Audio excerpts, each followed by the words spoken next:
Qual foi o papel da lei? Segunda parte. Comentário de Mari Persona. Aqui, quando ele fala aos Gálatas, os Gálatas não eram judeus por natureza. Os Gálatas eram gregos, a Galácia acho que fazia parte da Grécia, não sei direito. Mas, de qualquer maneira, eram gentios. Gentios e idólatras, pagãos.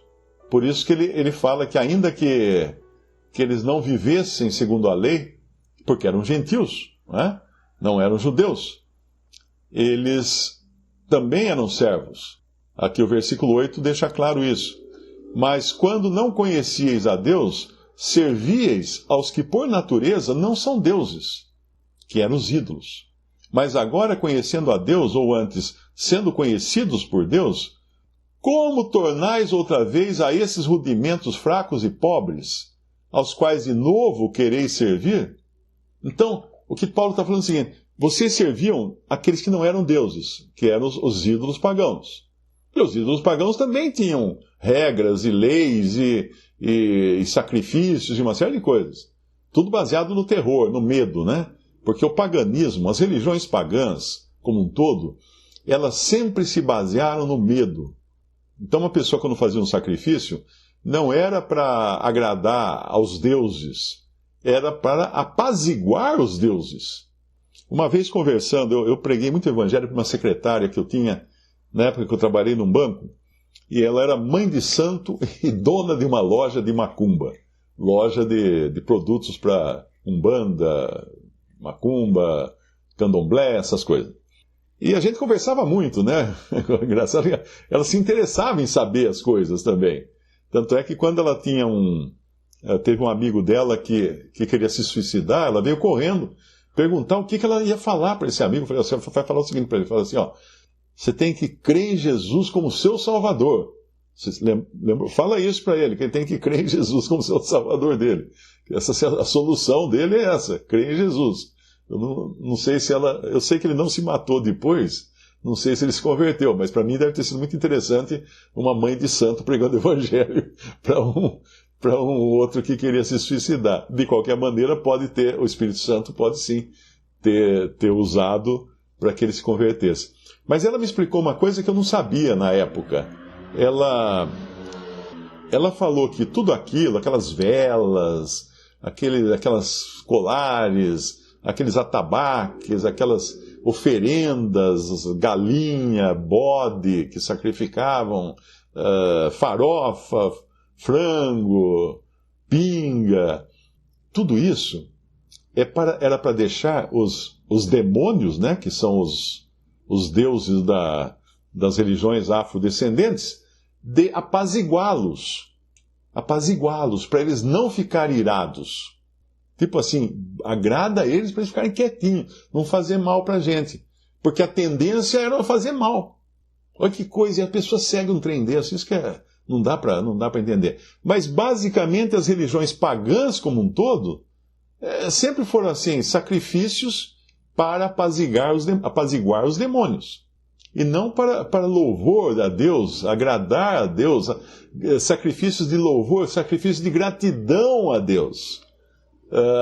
Quando nós cantamos um louvor, é de lábios alegres, né?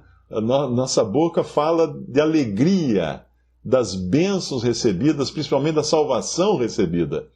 Tanto é que a ceia do Senhor, que é o ponto alto da adoração cristã, o que é? É uma representação do sacrifício de Cristo que sobe como aroma suave para Deus. Ali nós não estamos pedindo nada, não estamos participando da ceia para ser abençoado, para receber bênçãos, para ser curado de doença, para receber prosperidade. Não. É uma ação de gratidão, de lembrança, de memorial, de gratidão pelo que Cristo fez. Quando a gente faz um aniversário, a gente não canta parabéns, corta o bolo e tal, agradecendo por mais um ano, basicamente é a mesma coisa. Não é a mesma coisa, mas basicamente é isso. Não é para apaziguar a Deus, de maneira nenhuma, porque agora somos filhos e estamos numa posição que nós não podemos perder jamais.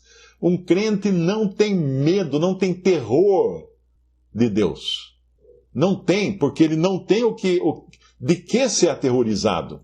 Ele está salvo, ele foi perdoado de todos os seus pecados. É claro que ele tem o temor no sentido de um filho que teme o pai, ou respeita o pai, né? O filho não vai fazer qualquer coisa que desagrade o seu pai. Mas ele não tem terror. Não tem terror. Por isso que fala lá em Coríntios, dizendo que nós... tem um versículo em Coríntios, deixa eu ver se eu acho aqui. 2 Coríntios, capítulo 5. Assim que, sabendo o temor que se deve ao Senhor, persuadimos os homens à fé, mas somos manifestos a Deus, ou seja, para Deus somos transparentes a Ele. Então nós persuadimos os homens. Aqui acho que tem uma outra versão. Exatamente. A palavra aqui, temor, é phobos. É a mesma palavra grega que gera, em português, a palavra fobia. E fobia é medo. Então aqui, porque ele está falando, persuadimos os homens, os incrédulos, à fé, a crerem, né? Então uma melhor tradução aqui seria realmente phobos. Phobos. A tradução do Darby fala, conhecendo, portanto, o terror do Senhor, persuadimos os homens. Porque eles têm que ter terror mesmo. O incrédulo, ele tem que ter terror do Senhor. Porque ele ainda está perdido nos seus pecados, e ele, de uma hora para outra, ele pode ter que sair dessa vida e terá depois que se apresentar diante de Deus com os seus pecados. E aí é aterrorizante. Se tem alguém me ouvindo agora aqui que ainda não se converteu a Cristo, ainda não teve a certeza dos seus pecados perdoados, do perdão completo dos seus pecados, você tem mesmo que viver aterrorizado, porque é esse o destino que tem aqueles que nunca creram em Jesus. Terão de se encontrar com Deus na condição de réus, para um crime sem perdão, e serem condenados eternamente no lago de fogo. Então não é brincadeira, não é coisa pouca, né? Entender que todos os seres humanos, por serem pecadores, eles vivem com uma espada de juízo pendurada por um fio de cabelo sobre a cabeça deles, e a morte é suficiente para romper esse fio e eles serem condenados eternamente. Tem um versículo no Antigo Testamento que diz que do lado que a árvore cai, ali ela fica. Qual o significado disso? Uma pessoa, quando morre na fé, está salva, fica na salvação, não perde mais. Mas se a pessoa morre na incredulidade, fica na perdição. A árvore que cai não levanta de novo. O lado que ela cai, ela fica. Acho que a gente pode até ler esse versículo. Eclesiastes capítulo 11, versículo 3. Estando as nuvens cheias, derramam a chuva sobre a terra. E caindo a árvore para o sul ou para o norte, no lugar em que a árvore cair, ali ficará. Então eu pergunto para quem estiver me ouvindo agora, de que lado você cairá? Você cairá salvo por Cristo ou você cairá perdido? Não tem mudança depois, não existe purgatório, não existe reza que tire alguém, tire a árvore do lugar que ela está. Vá no lugar que tiver uma árvore morta caída, fica rezando lá para ver se ela levanta e pula para o outro lado. Não vai conseguir. Não vai acontecer nada. É perda de tempo. Por isso que não existe oração pelos mortos na Bíblia. Ok? Então, isso aqui é importante, que o incrédulo ele tem que sentir terror de Deus, porque ele está numa condição muito, muito crítica de a qualquer momento poder perder a sua vida e não ganhar a salvação, mas entrar nas trevas exteriores por toda a eternidade. E aqui nós estamos falando agora de filhos.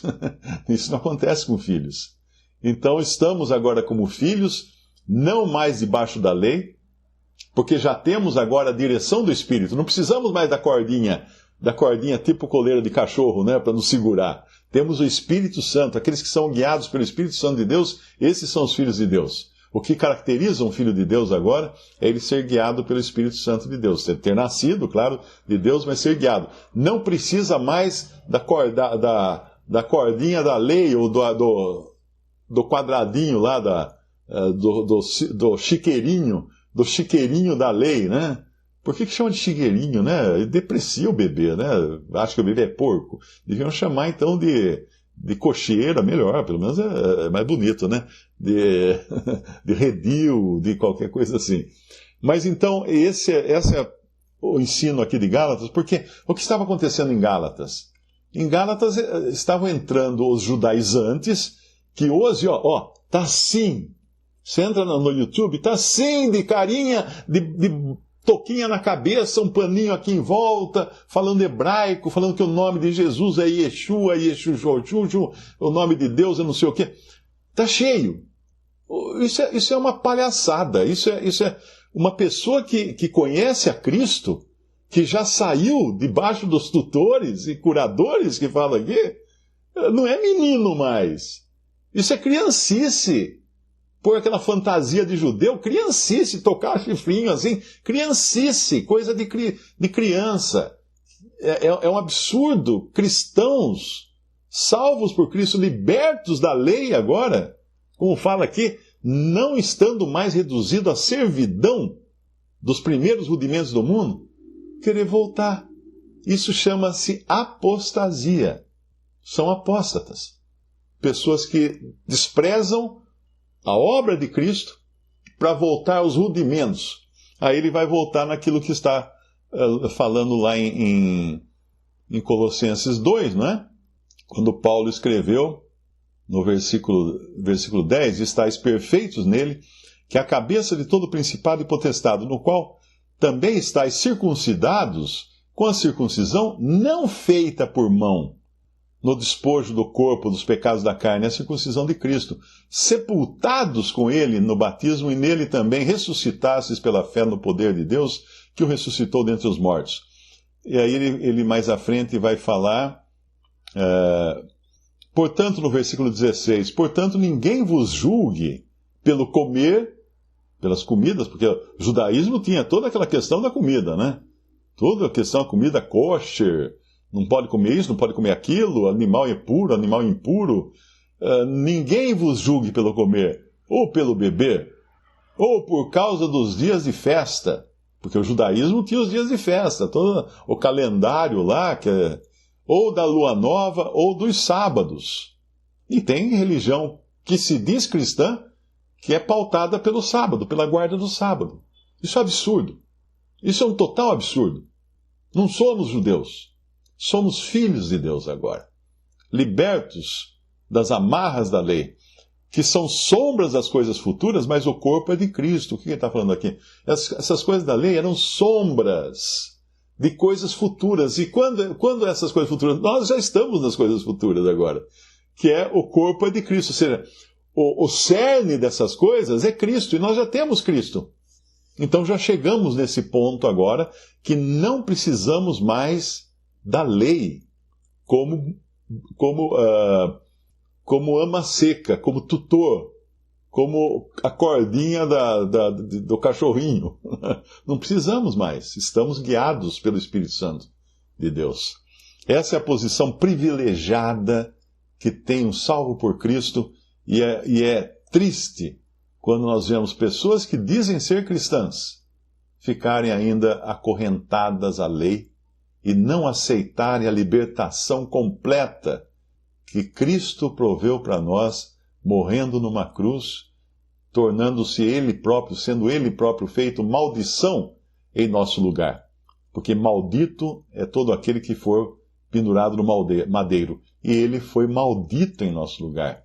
Ele recebeu a penalidade da lei. Porque a lei ordenava a morte do pecador. A lei não trazia vida, a lei trazia morte. Então ele precisou morrer. Ele precisou receber sobre si a pena da lei para poder nos justificar, nos salvar dos nossos pecados. Por isso, o lado de um cristão é o lado de dentro da casa do Pai, calçado. Até apareceu aí uma vez alguns irmãos aí discutindo que para a gente celebrar a ceia tem que celebrar descalço, Porque no Antigo Testamento, os judeus só podiam entrar, os sacerdotes podiam entrar descalço no templo. Então ele achava então que agora, como a gente vai adorar a Deus no momento da ceia, então nós temos que tirar o sapato e adorar descalço. Mas isso é errado, é fazer o contrário da posição que nós temos hoje. A nossa posição hoje é entrar calçado, porque somos filhos. No Antigo Testamento eles eram servos. Hoje somos filhos. Então temos privilégios que um servo, que um escravo não tem. De entrar na presença do Pai calçados, para adorá-lo em espírito e em verdade. Até. Quem lê os versículos que vêm a seguir, deveria sentir vergonha de ainda querer viver na lei, ou ser guiado pela lei. Quando ele fala assim no versículo 9, mas agora conhecendo a Deus, ou antes, sendo conhecido por Deus, como tornais outra vez a esses rudimentos fracos e pobres. Que rudimentos fracos e pobres? A guarda da lei, aos quais de novo quereis servir. Guardais dias e meses e tempos e anos, receio de vós que não haja trabalhado em vão para convosco. Isso aqui mostra a vergonha que é tentar guardar a lei, um cristão salvo por Cristo. Visite Respondi.com.br. Visite também 3minutos.net.